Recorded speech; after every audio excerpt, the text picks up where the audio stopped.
Hey everybody, welcome back this week as we continue our walk through the Westminster Shorter Catechism. This week we are finishing up the last question and answer related to the fourth commandment, that commandment about the Sabbath and keeping it holy. Um, Over the last several weeks we've been looking at that. We started off with discussing the commandment itself, and we looked at what was required in the commandment. Then we went to the day of the week that we observe this, and then how that day in itself is to be set apart. Christians are to be set apart on that day. Um, and then last week we talked about what is forbidden. So you may be asking yourself, for instance, what else could there be to talk about? Well, question 62 asks us, what are the reasons annexed to the fourth commandment? The reasons annexed to the fourth commandment are God's allowing us 6 days of the week for our own employments, his challenging a special propriety in the seventh, his own example, and his blessing the Sabbath day. Now, as we've been thinking about this commandment, we generally think of that one day of the week, that Sabbath day, but this commandment actually addresses what we should be doing on the other 6 days of the week as well. This answer tells us, it starts off with God's allowing us 6 days of the week for our own employments. We look in Exodus chapter 31, verse 15. It says, 6 days shall work be done, but the seventh day is a Sabbath of solemn rest, holy to the Lord. Leviticus 23:3, 6 days shall work be done, but on the seventh day is a Sabbath of solemn rest, a holy convocation. And we see is Exodus 20, which is where we read this commandment from. Genesis 2, we also see the same language. So 6 days shall work be done. So we are to work, is what it tells us. We are, as Christians, we are to work as servants of the Lord.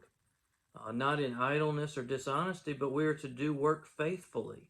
And when we do that, we glorify God. That fulfilling that chief end, question and answer number 1 of this catechism. But it also, not only does God allow us 6 days of the week for our own employments, but he is challenging a special propriety on the seventh to be set apart. Leviticus 23:3 that I just read, I'll read the full verse. It says, 6 days shall work be done, but on the seventh day is a Sabbath of solemn rest, a holy convocation. You shall do no work. It is a Sabbath to the Lord in all your dwelling places. So it's everywhere. It applies to all Christians at all times. We are to be set apart, as we've talked about over the last couple weeks. Set apart for the worship of the one and only true living God. Now, God knows that our nature. He knows that we are sinful in our nature, and he knows that we will resist this. So he provides an encouragement. As this answer says, his own example. So he provides himself as an example in which we are to imitate. Exodus 31, we read verse 15 a minute ago. This is verse 17, 2 verses later. It says, it is a sign forever between me and the people of Israel that in 6 days the Lord made heaven and earth, and on the seventh day he rested and was refreshed. So in this, God used himself as an example, that example that we are to imitate. And he says here that he promises that his blessing of the Sabbath day. We see that in Genesis 2. Verse 3, it says, so God blessed the seventh day and made it holy, because on it God rested from all his work that he had done in creation. So when we look at these reasons annexed here in the fourth commandment, it's God's allowing us 6 days of the week for our own employments, his challenging a special propriety on the seventh, his own example, and his blessing the Sabbath. So when we look at this, it's God's allowing, God's challenging, God's example, God's blessing. It's all about God. It's all about God.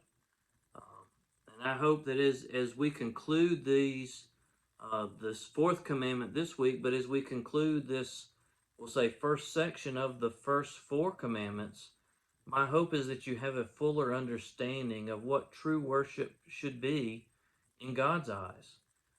As He's told us, He's from the first commandment, He told us that He is to be our object of our worship, the only object of our worship. He then tells us the manner in the second commandment. He tells us what we should be doing in worship. He tells us the proper attitude in the third commandment and tells us how we should be coming to Him in worship, coming with a sincere heart that we talked about. And finally, in the fourth commandment, He tells us about the proper time, that one day in seven, that we are to devote ourselves to Him, to His worship. But it also tells us that we should be His servants through the other 6 days of the week. So don't take away that it's just the seventh. It's all seven that we should be devoting ourselves, but the seventh is specifically set aside for the worship of God.